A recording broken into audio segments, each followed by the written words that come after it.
Can accused person himself be asked to provide evidence of property to be released on bail? Can a person be let go without a bail? If you've been following the news, you've been hearing a lot about bails. I mean, when Chamawontumi was arrested, when Shatawale was arrested, you also heard in the media Paul Adomochi when he was arrested. In fact, his case was quite unique, that he asked him to show that he has properties. So what you need to understand is that when you are arrested by the police, they can grant you bail. And bail simply means that a temporary release with an assurance that you can be granted bail at the police station where the trial is pending. And now if you can't meet those conditions, what happens? Are you just going to stay in the custody for so long and that's it? We'll talk about all of that in this video. And as always, I am Godwin Selassie Dakbo, and this is Make It Legal. Make it legal. Hello there, welcome to yet another exciting episode on Make It Legal.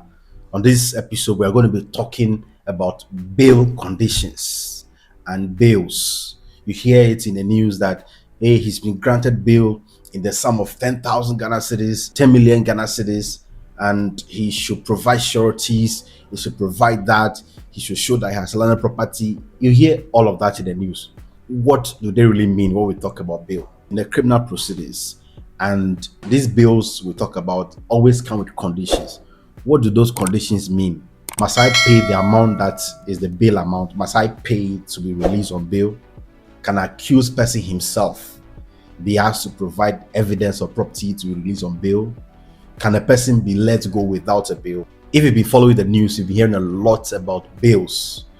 I mean, when Chamawontumi was arrested by Yoko imposed certain conditions we call bail conditions, that when he's able to bring sureties who are justified in the sum of so and so, then he'll be released from Yoko custody, as was the case for him. So you saw his arrest, his lawyer spoke about the bail, the fact that he was to produce sureties will be justified in the sum of 50 million Ghana cedis. And also when Shatawale was arrested, you also heard in the media that he was to produce sureties, one of them or both of them to be justified in the sum of 10 million Ghana cedis.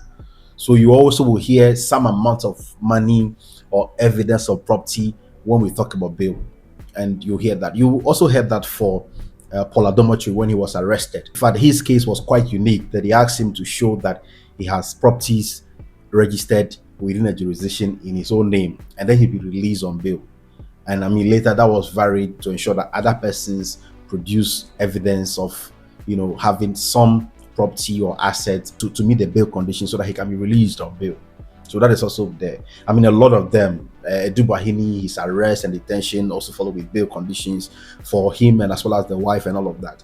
So what you need to understand is that when you are arrested by the police, they can grant you bail. And bail simply means that a temporary release with an assurance that you will continue to stand trial or you continue to make appearance in the courtroom when the case is going through the trial process.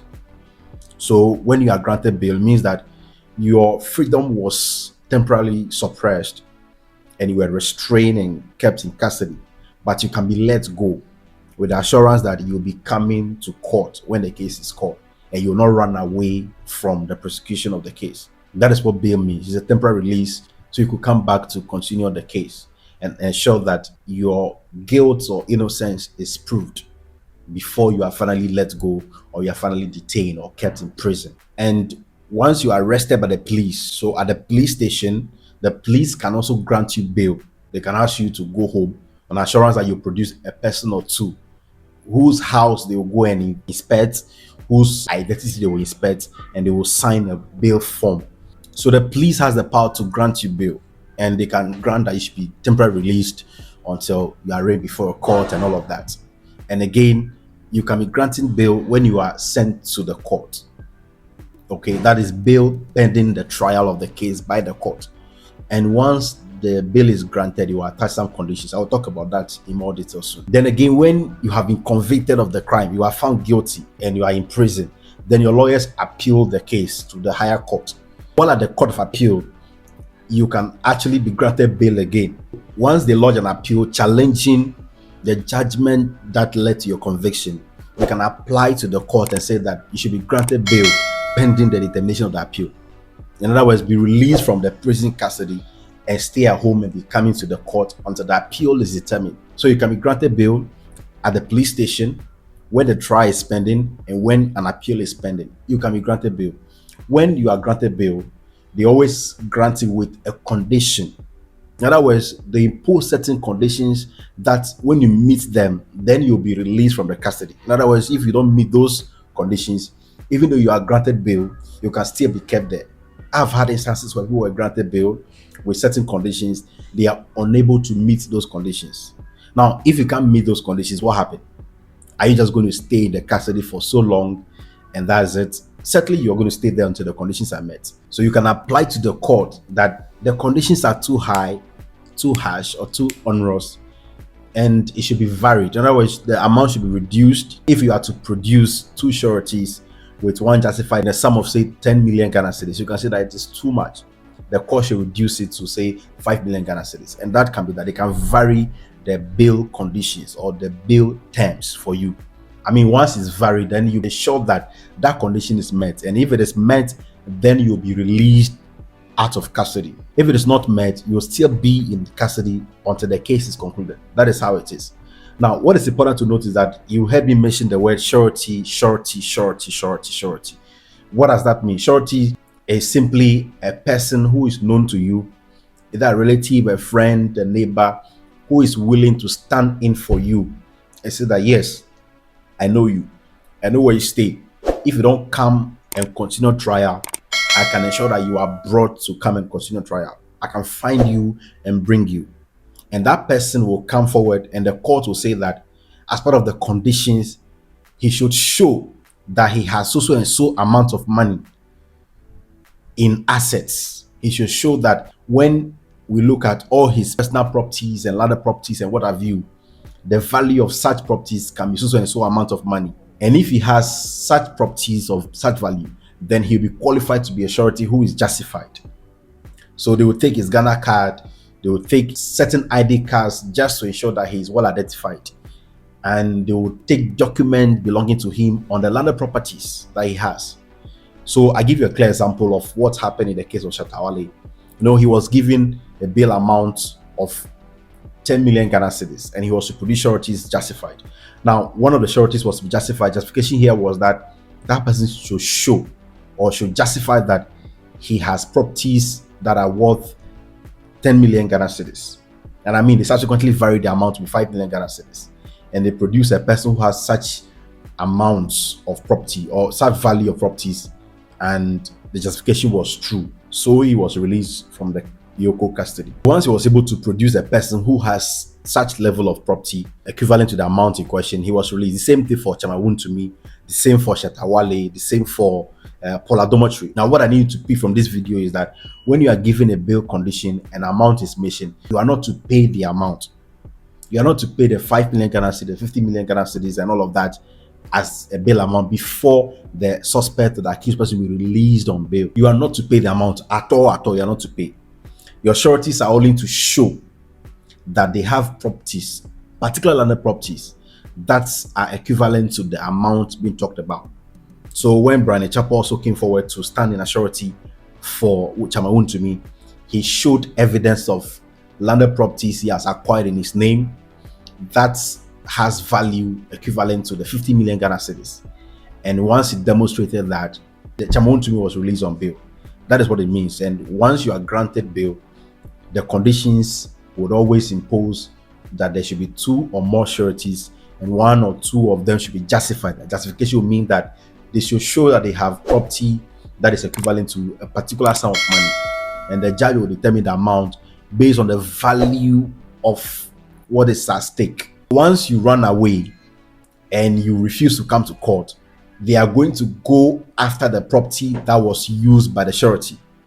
They will confiscate that property and sell it at public auction and take the money now for the state. So the money will only be taken when the accused person or the suspect runs away from attending court or refuses to attend court. Now let me give you a clearer explanation. If the accused refuses to come to court, first, the prosecution would always apply to the court that, hey, he's supposed to be coming to court every single day. Today he didn't come, the next day he didn't come. I want you to give me a permission, a warrant to arrest him or rearrest him. So the police will go looking for him by a warrant of arrest or bench warrant issued by the judge for him to be arrested. So he'll be arrested again, and in some of those instances, they hardly can grant you bail again because you jumped bail when it was granted you the first time. But if the police are unable to find him to stand trial, even despite bench warrant being issued, the police searched for him and could not find him, then they will execute the bond, the bail bond, by coming after you, the surety. First, they will ask you to produce him. Go and look for the suspect or accused person and let him come and stand trial. If they give you time to do so, you're unable to do so, then they would actually come after your property, which you have used as a security in meeting the bail conditions. They will come after that property, they will seize it and sell it and take the amount for the state. In other words, whatever loss he has occasioned by commission of the crime, the state can use that amount to sort of replace what your punishment would have meant for the state. So it's important, and that is what you need to know as far as bail is concerned. Yeah, so the next time that a case is making rounds in the news and you hear about someone being granted bail, just be aware that this thing we spoke about will all be mentioned, and what they mean is what we have just explained to you. So I believe you are educated, you are more enlightened, you understand bail conditions, sureties, and all of that as they apply to various cases. And if you enjoyed this video, give us a like, and if you are yet subscribed to the channel, we are excited to see you subscribe. So please go ahead and click the subscribe button now to subscribe. Just click it, it does not bite, so go ahead and click it. And when you are done with that, please do share this video with someone and encourage us to do more. Let's know what you think in the comment section as well. Drop a comment and ask a question and let's clarify it for you. I am Godwin Selassie Dakbo, and this is Make It Legal. Make it legal.